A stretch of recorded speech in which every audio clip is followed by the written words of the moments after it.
Hello my friends and welcome back. Thank you very much for being with me again today.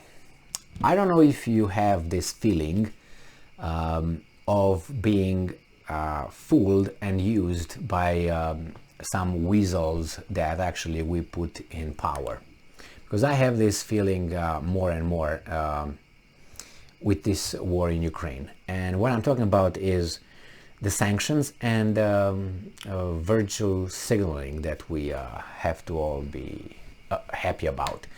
There's a war over there between two countries, sovereign countries, and somehow other people that we voted for got us into that through the back door, imposing sanctions. Okay, you think, all right, impose sanctions to hurt the bad guy. All right, the bad guy here, right, we all know is Russia. Okay, bad guy is Russia. Now, are the sanctions hurting Russia? I guess not. Are the sanctions hurting us? Yes. Who's us? You and I. Not the politicians, not the millionaires, not the special interests. So the only in the back door is you and I. Not the Russians, not those guys. And I'm going to tell you why not the Russians. I have an article here coming from Business Insider, which Business Insider is a Western media outlet. So this is not an information coming from the other side. It's coming from my side. My weasels are giving me this weasel-like information. And reading it, I'm realizing that, wait a second, the Russians are not hurt, but we are. How long will this continue? They said, as long as it's necessary. What is that? Necessary to do what? Because those guys don't show signs of losing anything. They're not losing the war. Their ruble is not going bust. Their economy is not shrinking or decreasing or dying, as these experts said. Instead, our lives are going down. The inflation shoots up. The economy is shrinking. Stagflation is right here. So, Business Insider, this comes from our weasels. August 22nd, 2022. China's spending on Russian energy imports shoots up to $35 billion since the outbreak of the Ukraine war. Does it seem like the Russians are isolated? Does it look like the Russians are not having markets to sell their energy anywhere because of our sanctions? Does it look like that? And it's been 6 months or what? 7 months, 6 months since all this, almost 7 months, right? Since all this BS started. Does it look like those guys are losing? It doesn't look to me. The war, they're not losing in a war. They're not losing economically. They're not isolated. So where are they losing? Who's losing? Who are the losers? Pop! I see one over there and I see one over here. And we voted for these weasels. And how long will this take? I mean, if it didn't work for 6 months, we think it's going to work. And Ukraine also is a loser, a big loser as well. Ukrainians, they are the biggest losers because not only the population is massacred and used, the Ukrainian nation is decimated because these guys are supporting the war against the invaders. That the country is destroyed by those great generals, Zelensky, Zhmyhal, and all those guys, because they are the, as I said, the handlers of Ukraine. Ukrainian, my ass. So let's see what's going on with this one. How long will this go? Until there's going to be no more Ukrainian, as Lavrov said as well. China's spending on Russian energy imports totals $35 billion since war broke out in Ukraine, per media reports. Beijing is increasingly turning to Russian oil, gas and coal after Moscow offered some supplies at a discount. What do you mean Beijing is increasingly turning to Russian oil? They did that from day one. From the day one when these guys imposed sanctions, they started getting more. What do you mean they turned? They turned right there, weasels. I mean, they think I have a memory of 3 minutes, less than a deer in the woods. It has 5 minutes attention span. And they think I have less?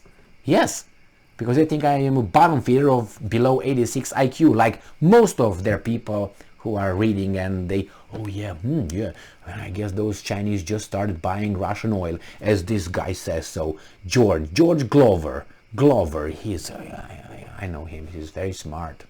All right, Russia is now the top supplier of coal to China after Western countries imposed sanctions on Indonesia, and Indonesia raised prices.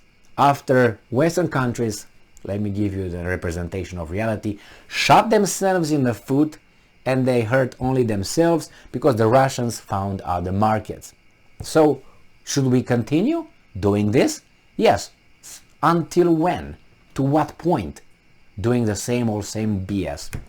China spending on energy imports from Russia has hit $35 billion for the months since the Ukraine war started, as the Asian powerhouse turns to Moscow for fuel. It turned right then, a long time ago. That outlay on Russian energy from March to July is a big jump of the 20 billion booked a year before, according to a Bloomberg report. So from March to July, it jumped. It will not turn right now. The article is from today. Today is the 22nd of August.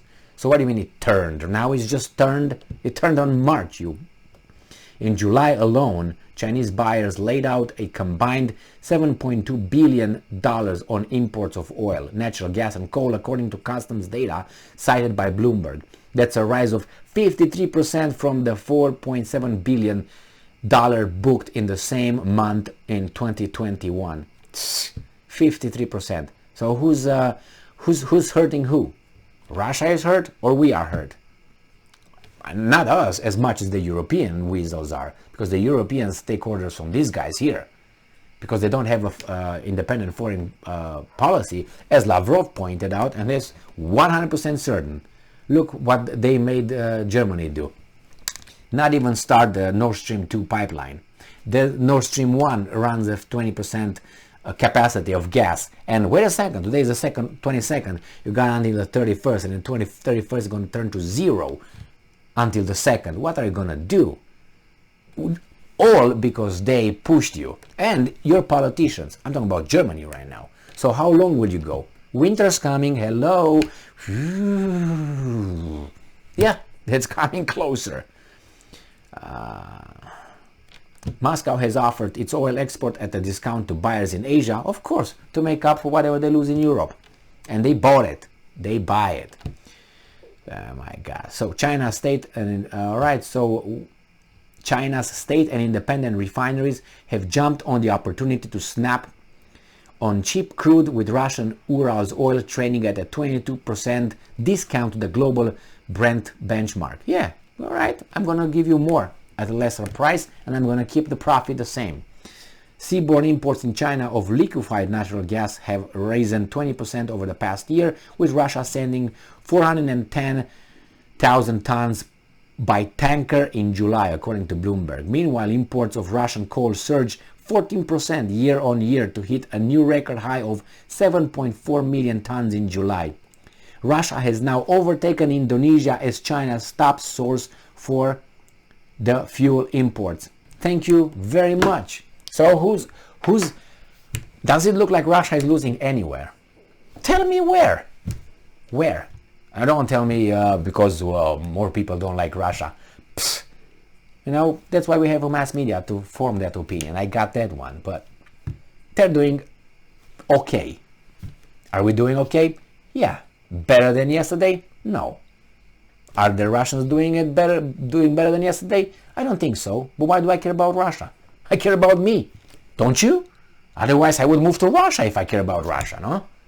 I would go to Russia. Hey, Russia, yeah. But I'm in the United States. This is where my life is, where I decided, and I was happy, and I'm glad I'm where I'm at. But do I just stay and watch those weasels? I have to do something. At least talk, organize, discuss, and anything else that you can. Thank you very much for being with me again today. Stay strong, stay smart, look for the truth, and be just.